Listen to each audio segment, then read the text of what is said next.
Assalamualaikum warahmatullahi wabarakatuh. Perkenalkan, nama saya Rosta Andrini. Saya dari kelas SIBI 19 pagi. Di sini saya akan menjelaskan tentang aplikasi Odoo mengenai e-commerce. Sebelumnya, kita harus masuk dulu ke dalam website e-commerce yang sudah saya buat, yaitu localhost 8069. Ini adalah website e-commerce yang sudah saya buat melalui aplikasi Odoo. Di sini banyak sekali fitur yang dapat saya gunakan. Ada halaman, toko, beranda, my website, new, edit, dan lain sebagainya. Untuk beranda, di sini menampilkan tampilan awal website yang saya gunakan atau website saya. Untuk toko, di sini adalah barang-barang yang sudah saya masukkan ke dalam website saya. Saya akan mencoba fitur new. Di dalam fitur new, banyak sekali fitur-fitur yang dapat saya gunakan. Kita dapat menambahkan laman, produk, blog, event, forum, dan lain sebagainya. Saya akan mencoba untuk menambahkan produk. Kita klik produk. Kita ingin menambahkan baju balita. Kemudian kita klik buat. Setelah kita memasukkan, maka otomatis akan muncul tampilan seperti ini. Di sini kita dapat menampilkan kata-kata, misal untuk anak usia 2 tahun. Kemudian kita dapat mengubah blog style dan lain sebagainya. Kita dapat mengubah harganya misal menjadi 200. Kita juga bisa menambahkan gambar. Kita klik 2 kali. Kita masukkan gambarnya, kita cari dulu gambarnya, misal ini, kemudian kita open. Setelah kita rasa sudah cukup, kita klik simpan. Maka barang yang kita masukkan sudah terdaftar. Tapi jika kita belum mengeklik unpublish, berarti produk yang kita masukkan itu belum bisa dilihat oleh orang lain. Jika kita publish, maka barang kita sudah dapat dilihat orang lain. Maka kita cek dulu ke toko, kita cari apakah baju balita sudah terpublish atau belum. Ternyata baju balita sudah terpublish. Dan jika belum, maka tampilannya akan seperti ini. Dia agak putih dan ada tulisan unpublished, dan yang hanya bisa melihat yaitu pembuat atau yang memiliki website. Jika orang lain melihat website kita, dia tidak bisa melihat yang belum kita publish, barang-barang yang belum kita publish. Mungkin jika stoknya kosong atau belum ready, kita bisa menggunakan fitur unpublish. Kemudian di dalam fitur beranda di sini ada edit. Di sini kita dapat mengubah tampilan beranda kita.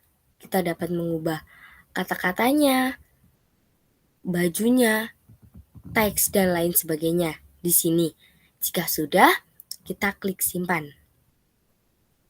Tidak hanya itu, di dalam Odoo, terutama e-commerce, banyak fitur yang dapat kita gunakan.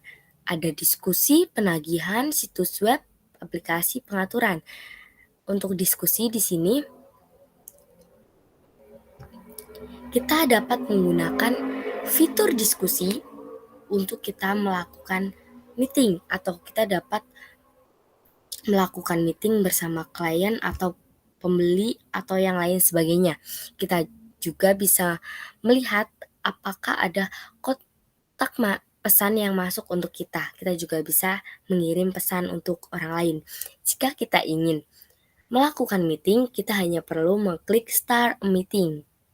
Selanjutnya ada fitur penagihan. Di dalam fitur penagihan, masih banyak sekali fitur yang dapat kita gunakan, yaitu ada pelanggan, vendor, pelaporan, dan kaligrasi. Di pelanggan sendiri, banyak sekali fitur atau perintah-perintah yang dapat kita buat. Di dalam pelanggan kita bisa membuat faktur, catatan kredit, pembayaran, dan lain sebagainya. Kita mencoba membuat faktur, kita klik buat, kemudian kita masukkan nama pelanggan kita. Misalnya namanya Iona, kemudian referensi pembayaran misal transfer, tanggal fakturnya tanggal sekarang, dan tanggal jatuh temponya juga sekarang. Kemudian kita dapat masukkan produk apa yang ingin dibeli Iona atau produk yang sudah dibeli Iona. Misal baju balita. Otomatis harganya akan masuk sendiri. Jika sudah, kita bisa klik simpan.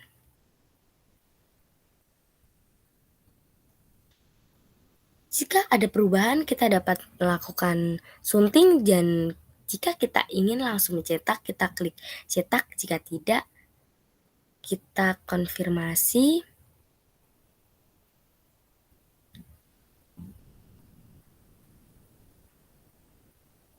Kemudian kita cek. Di sini ada keterangan. Anda punya pembayaran belum selesai untuk pelanggan ini. Anda dapat mengalokasikan untuk menandai faktur ini sebagai lunas. Jadi, jika faktur yang kita buat belum lunas, kita tidak bisa menambahkan label lunas. Tapi jika sudah lunas, kita bisa rekam pembayaran, create payment, dan pembayaran akan dilabeli lunas. Jadi pembayaran itu sudah lunas. Kita cek dulu apakah sudah masuk. Ternyata pelanggan Iona sudah melakukan pembayaran secara lunas dan statusnya terekam. Jadi kita berhasil membuat faktur. Kemudian saya akan mencoba membuat catatan kredit. Kita klik catatan kredit. Kita klik buat. Nama pelanggan misalnya Bani.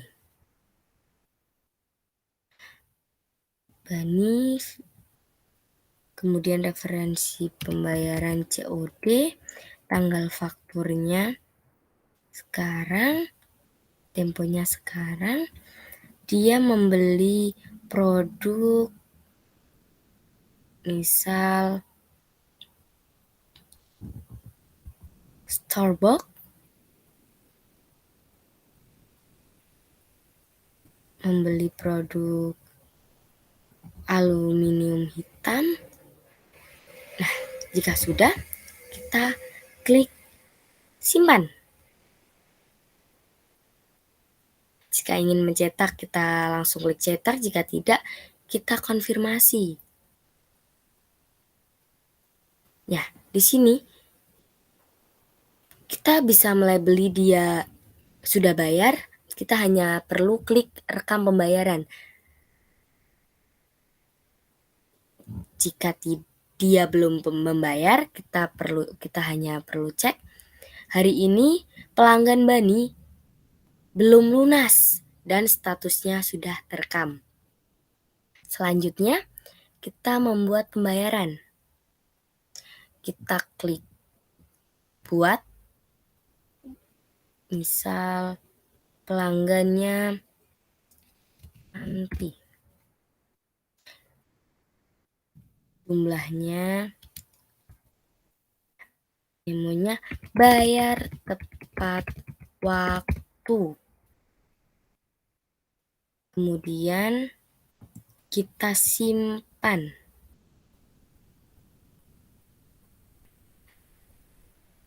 Kita dapat mengkonfirmasi jika sudah tidak ada perubahan.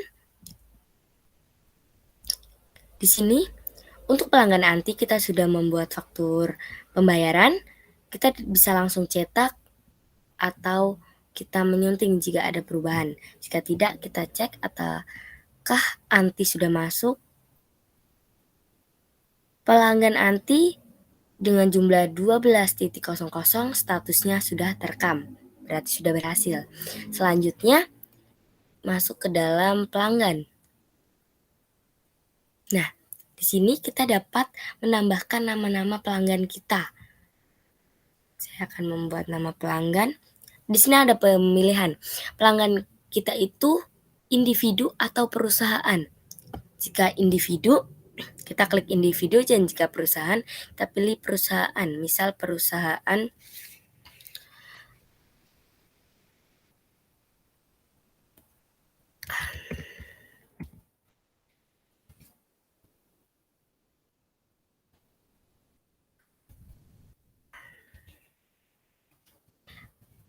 PT Anti.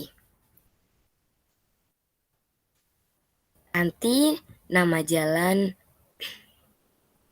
misal Mawar, kotanya Tangerang, Provinsi Banten, kode pos misal 1234, nomor telepon. Kita isi sesuai dengan identitas pelanggan kita. Kita juga bisa menambahkan foto di sini. Misal kita klik, kita tambahkan foto perusahaan, kita open, sudah masuk. Jika sudah selesai, kita klik simpan. Kita cek apakah PT Anti sudah masuk ke dalam pelanggan kita atau belum. Ternyata PT Anti sudah terdaftar di dalam pelanggan kita. Kita sudah bisa menambahkan pelanggan untuk PT Anti. Selanjutnya, kita membuat e-faktur. Kita klik buat. Sini kita hanya perlu mengubah-ubahnya.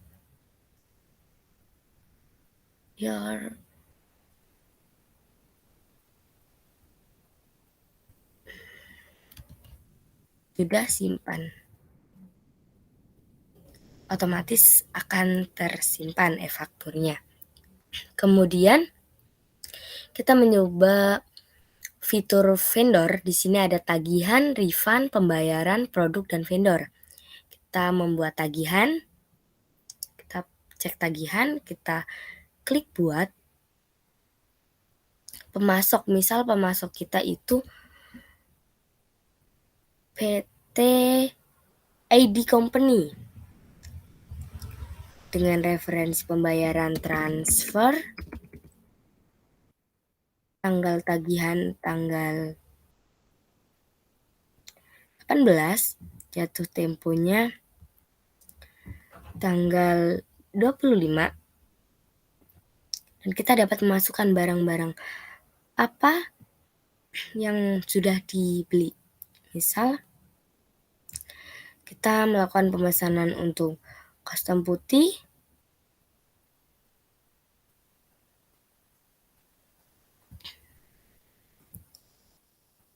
dan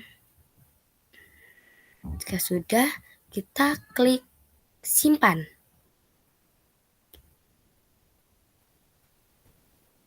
Di sini kita sudah bisa membuat tagihan pemasok.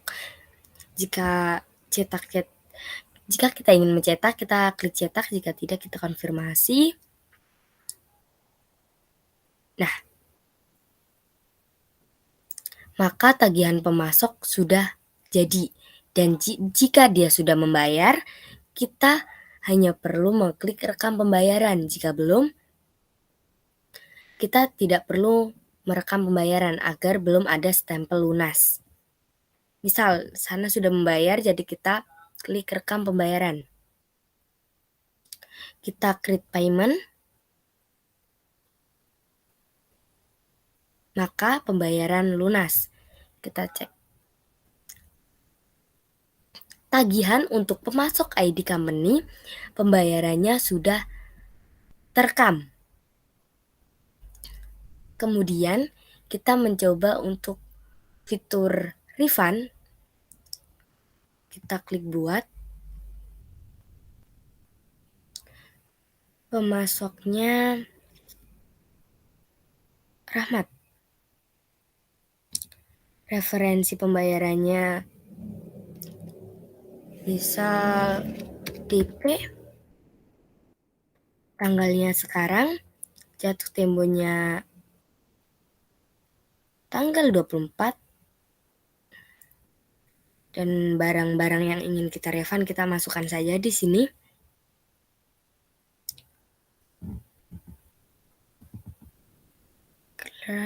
Kabinet. Kemudian kalau sudah, kita klik simpan. Jika ada perubahan, kita perlu sunting. Jika tidak, kita lakukan konfirmasi. Di sini sama, jika refund sudah dilakukan pembayaran, kita hanya perlu merekam pembayaran. Jika belum, kita cek apakah refund atas nama Rahmat sudah terancam. Atas nama Rahmat, tanggal 18, jatuh tempo 6 hari, statusnya terekam dan belum lunas karena tadi kita belum melakukan konfirmasi pembayaran. Selanjutnya, kita membuat fitur pembayaran. Kita buat pemasoknya anjur dengan harga 10, memonya bayar tepat waktu. Jika sudah, kita klik simpan. Ingin cetak, ingin perbaiki, kita klik sunting. Jika tidak, kita konfirmasi. Kemudian kita cek apakah statusnya sudah masuk atau belum ke pembayaran. Ternyata cara pembayarannya manual. Pemasok Azur Interior dengan jumlah 10.00, statusnya terekam, berarti sudah masuk. Selanjutnya, kita dapat menambah vendor. Kita klik buat. Misal, vendor kita itu individu dengan nama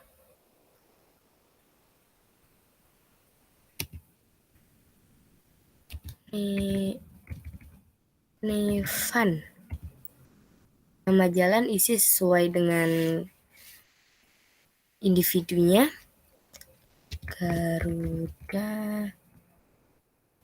Cilakota Tangerang, Provinsi Banten, kode pos misal, dan kita dapat mengisi jabatannya manajer misalnya, telepon, email, disesuaikan sesuai dengan data vendor kita. Jika sudah, kita klik simpan. Nah, untuk vendor atas nama Nevan sudah masuk, maka kita cek dulu. Atas nama Nevan, posisi manajer sudah masuk ke dalam daftar vendor kita. Selanjutnya ada pelaporan, yaitu invoice analysis dan kalifikasi. Di kalifikasi banyak sekali fitur-fitur yang dapat digunakan. Tapi di sini saya akan mencoba untuk pajak. Kita dapat memasukkan berapa pajak yang kita tentukan.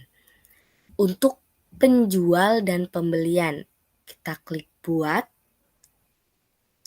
Nama pajaknya misal Nevan.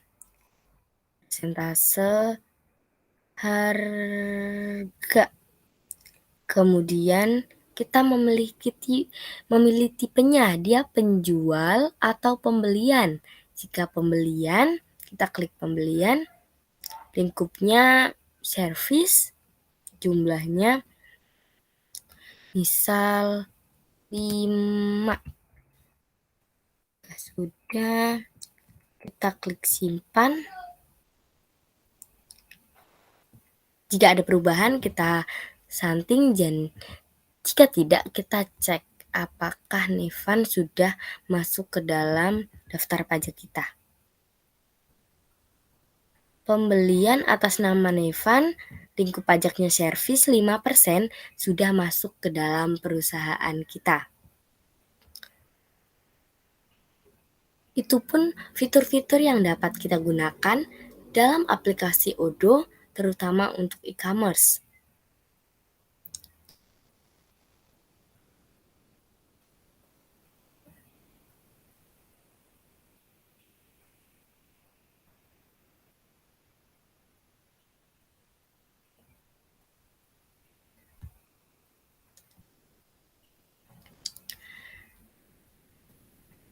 Sekian penjelasan dari saya tentang seputar aplikasi Odoo e-commerce yang dapat saya jelaskan.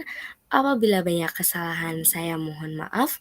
Wassalamualaikum warahmatullahi wabarakatuh.